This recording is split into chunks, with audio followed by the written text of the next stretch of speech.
There were a few bills that were filed through indirect initiative, but I think this is the first time that the petition will be filed by multiple petitioners. I think ang Kapatiran has had an experience of filing for its party a couple of measures in the 15th Congress.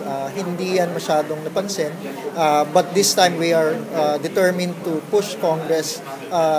One of the elements of the indirect initiative is that the committee should give it priority. And so we will test that. So, sir, if this becomes successful, it will also set the bar for other indirect initiatives in the future? I think so. And ang sense namin is that in the end, it's a political move.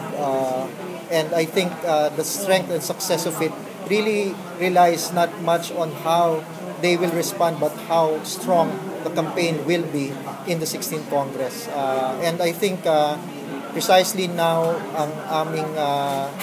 if you would see that the direction of the campaign is really to look through the public to give it a strong demand rather than continue with endless appealing to our officials and politicians to respond positively.